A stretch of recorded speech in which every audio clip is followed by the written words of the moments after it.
Welcome to SN news. ప్రధానంగా మనం paper watch కార్యక్రమంలో రాష్ట్ర వ్యాప్తంగా ఉన్న సంఘటనలు కానీ విషయాలను కానీ మరి వార్తాపత్రికలు మనం చూస్తూ ఉన్నాం. సరే, ఈరోజు మనం కొన్ని వార్తాపత్రికలను తీసుకొని దాంట్లో ఉన్న ప్రధాన అంశాలను ఒకసారి పరిశీలించినట్లయితే, మొదటిగా సామాజిక తెలంగాణ పత్రిక. సామాజిక తెలంగాణ పత్రికలో బ్యాన్ ఐటమ్ ఒకటి పెట్టారు.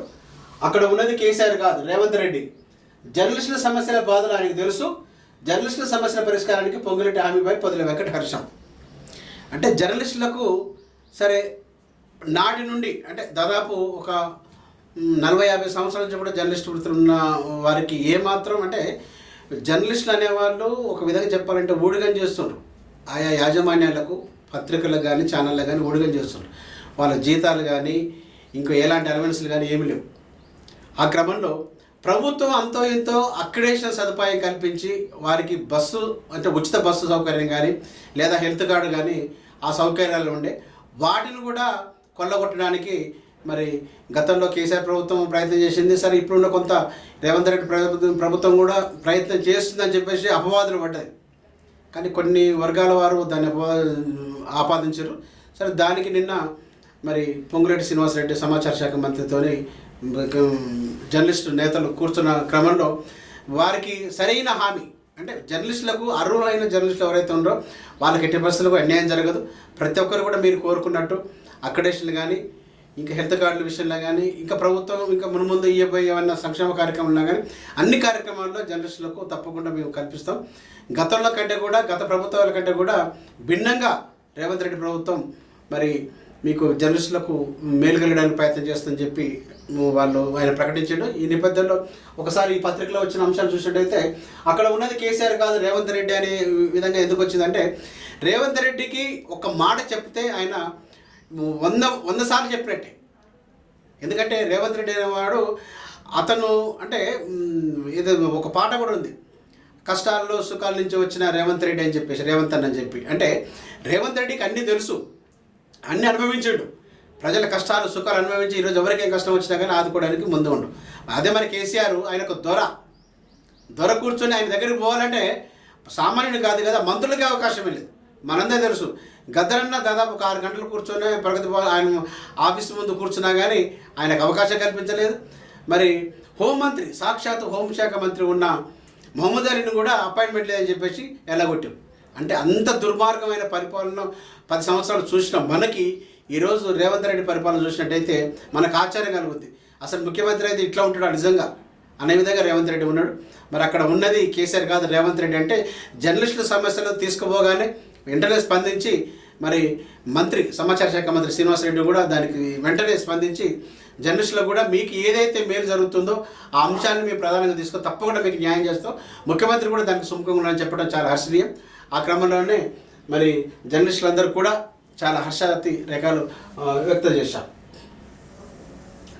ఇక్కడ చూసినట్టయితే మరొక అంశం, రాష్ట్రంలో 44,000 పైగా జర్నలిస్టులకు అక్రిడేషన్ కార్డులు.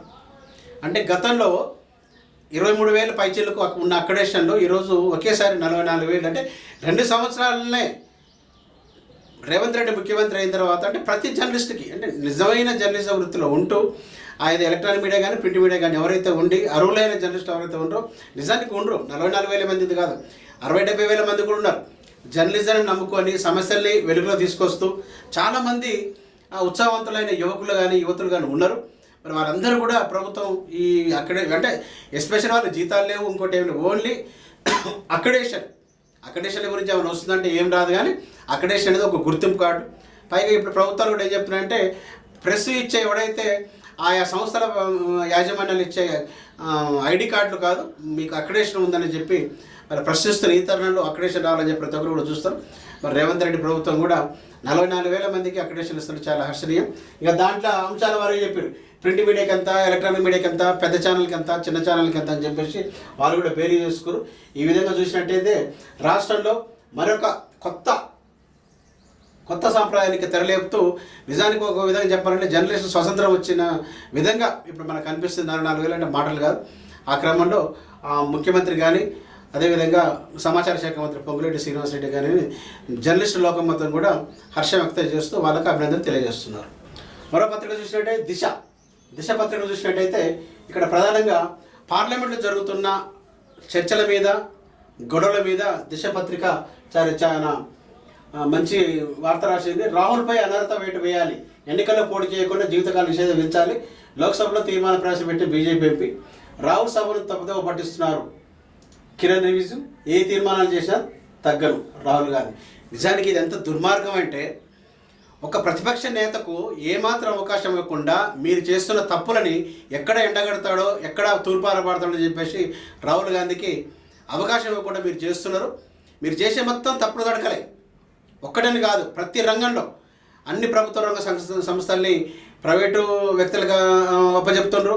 ఆదాని, అంబానీ వీళ్ళిద్దరు తప్ప మీకు ఎవరు కనబడతలేరు. అంటే లక్షల కోట్లు వాళ్ళగా దోచిపెడతారు.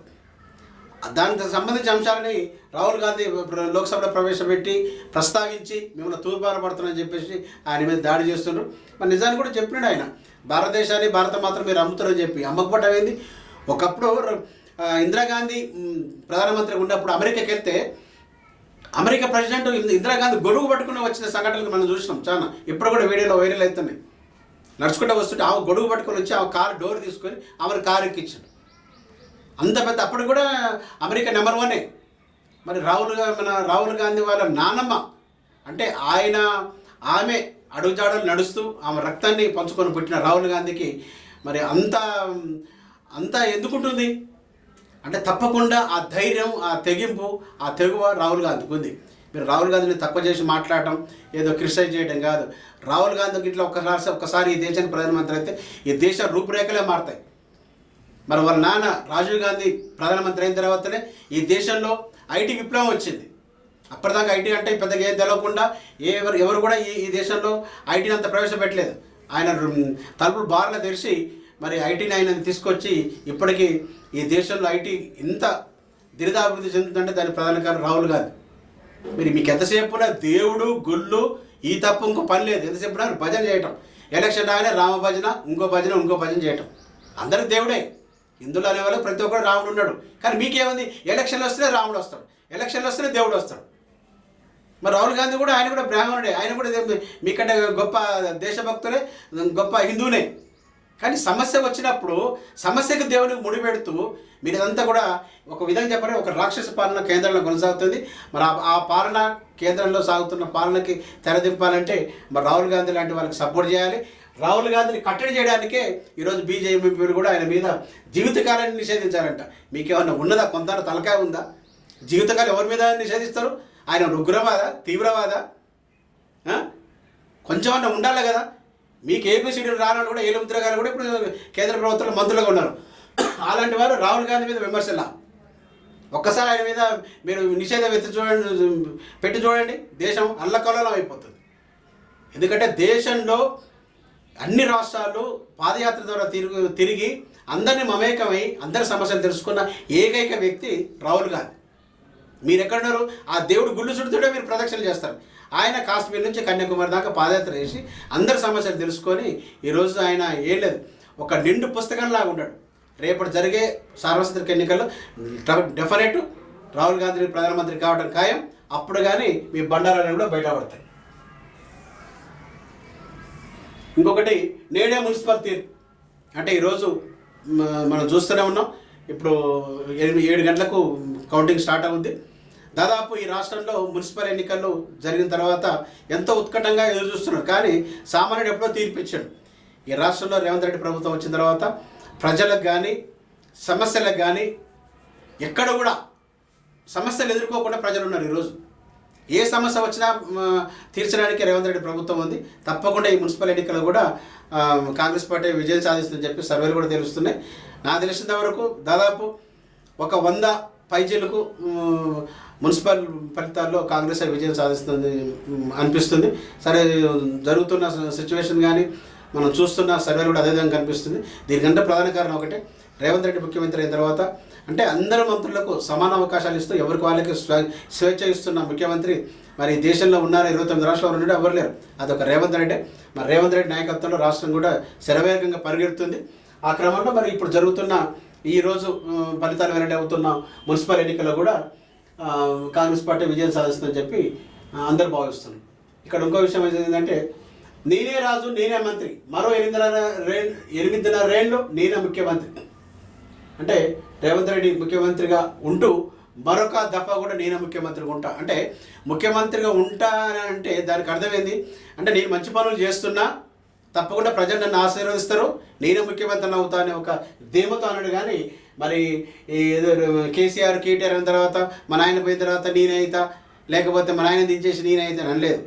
ఎందుకంటే స్వశక్తితోని స్వయంగా ఆయన కింది స్థాయి నుంచి వచ్చిన వ్యక్తి చేయబట్టి ప్రజల సమస్యలు తెలుసు, ప్రజల సమస్యలకు అనుగుణంగా ఆయన నడుచుకుంటున్నాడు కాబట్టి ఈరోజు మరి ఎక్కడో 5-6 స్థానాల్లో ఉన్న కాంగ్రెస్ పార్టీ 65 స్థానాలు తీసుకొచ్చి ఈరోజు ప్రభుత్వాలు ఏర్పాటు చేసి గత 2.5 సంవత్సరాల నుంచి కూడా దేదీప్యమానంగా ఈ రాష్ట్రాన్ని ఏలుతున్న రేవంత్ రెడ్డి మరో దఫా ముఖ్యమంత్రి అవుతాడని దాంట్లో ఏమాత్రం సందేహం లేదు. ఆయన చెప్పింది 100% మరో దఫా కూడా రేవంత్ రెడ్డి ముఖ్యమంత్రి అయ్యడానికి 100% అవకాశం ఉన్నాయి. ఇంకా కాంగ్రెస్ పార్టీని దాటి తట్టుకోలేక బీఆర్ఎస్ బీజేపీలు ఎన్ని కుట్ల ప్రయత్నాలు చేస్తున్నారు మనకందరూ తెలుసు. వాళ్ళు లోపాయకారంగా ఒప్పందాలు కుదుర్చుకొని వాళ్ళు రకరకాలుగా కుయుక్తులు పొందుతున్నారు. ఏ కుయుక్తులు పడినా కానీ ఇక్కడ మాత్రం బీజేపీకి బీఆర్ఎస్కి రాష్ట్రంలో స్థానం లేదని ఒక విధంగా చెప్పవచ్చు. ఇంకో విషయానికి వస్తే ఫోన్ ట్యాపింగ్ కేసు సిబిఐకి ఇక్కడ మనకు తెలుసు. ఫోన్ ట్యాపింగ్ కేసులో బీఆర్ఎస్ పార్టీ భారతదేశ వ్యాప్తంగా బదనాం అయిపోయింది. వాళ్ళు చేసిన లుచ్చ పనుల వల్ల ఈరోజు మనందరూ తెలుసు. భార్యాభర్తలు మాట్లాడుకున్నది ఫోన్ ట్యాపింగ్ చేస్తేవి, కార్పొరేట్ లెవెల్లో ఫోన్ ట్యాపింగ్ చేస్తేవి, సినిమా యాక్టర్లు మొత్తం ఫోన్ ట్యాపింగ్ చేసి అంటే ఫోన్ ట్యాపింగ్ ఎవరు చేయాలి? సంఘ విద్రోహ శక్తులు, ఎవరైనా తీవ్రవాదులు, ఎవరైనా ఈ రాజ్యాన్ని కూల్చాలనుకున్న శక్తులని వ్యతిరేకుల్ని మనం ఫోన్ ట్యాపింగ్ చేసేందుకు చట్టంలో ఒక ఉంది, కొంత వాళ్ళకి వెసులుబాటు ఉంది. దాన్ని ఆసరా తీసుకొని దాదాపు కొన్ని వేల మందిని ఫోన్ ట్యాపింగ్ చేసి ఈరోజు కొన్ని సంసారాలు చిన్నభిన్నం చేసినాం, కొన్ని వ్యాపారాలు మొత్తం నష్టపోయినాం. అంటే ఇదంతా చేసింది కూడా కేటీఆర్కి పాపం తగలదు. దాన్ని సిబిఐకి కూడా మరి ఇచ్చిందని తెలుస్తుంది. ఇక్కడ తప్పకుండా అంటే కిషన్ రెడ్డి కూడా ఎట్లా ఉందంటే ఏదో ఆడలేక మధ్యలో దొరవన్నట్టు ఆయన ఏం చేస్తలేడు. అంటే సెంట్రల్ గవర్నమెంట్లో ఒక ప్రధాన మంత్రి పదవిలో ఉండి ఈ రాష్ట్రానికి ఏం తీసుకొచ్చిన పాపన పోలేదు ఆయన. పైగా కాంగ్రెస్ పార్టీ బదనాం చేస్తాం. నువ్వు గతంలో నువ్వే ఉన్నావు అంటే 10 సంవత్సరాల నుంచి కూడా నువ్వు కేంద్రంలో మంత్రివర్గంలో హోంశాఖ ఉంది, ఇప్పుడు బొగ్గాని శాఖ ఉంది. ఏ శాఖలో నువ్వు రాష్ట్రానికి ఏం తీసుకొచ్చినావు? రాష్ట్రానికి కొంత మేలు చేయాలి కదా. రాష్ట్రానికి మేలు చేసినప్పుడే ప్రజలు మీ వైపు చూస్తారు. కిషన్ రెడ్డి ఒకటే గుర్తుపెట్టుకో, నువ్వు బండి సంజయ్ నోరు తెరుచుకొని నోరు అడవులుగా బాగినంత మాత్రం ఏం కాదు. మీరు కేంద్ర మంత్రి పదవిలో ఉండి హుందాగా ఉంటూ రాష్ట్రానికి రావాల్సిన ఏదైతే పెట్టుబడులు కానీ అక్కడి నుంచి రావాల్సిన ఏదైతే సబ్సిడీలు ఉన్నాయో అవి తప్పకుండా తీసుకురావడానికి ప్రయత్నం చేయండి. కొత్త ప్రాజెక్టులు తీసుకురండి. అదేవిధంగా పెండింగ్ ఉన్న ప్రాజెక్టులు చాలా ఉన్నాయి ఈ రాష్ట్రంలో. వాటి పని చేసుకొచ్చి ఆ ప్రాజెక్టులన్నీ కూడా కేంద్ర ప్రభుత్వం ఒప్పించి తీసుకొచ్చినప్పుడు అయితే తప్పకుండా అప్పుడు బీజేపీ వైపు మరి రాష్ట్ర ప్రజలు కూడా చూసేయడానికి అవకాశం ఉంటుంది. మరి ఇది ఈరోటి పేపర్ వాచ్ కార్యక్రమం. మరో పేపర్ వాచ్ కార్యక్రమంలో మళ్ళీ కలుద్దాం. అప్పటిదాకా చూస్తూనే ఉండండి ఎస్ఎన్ టీవీ న్యూస్ ఛానల్. మన కోసం మన ఛానల్.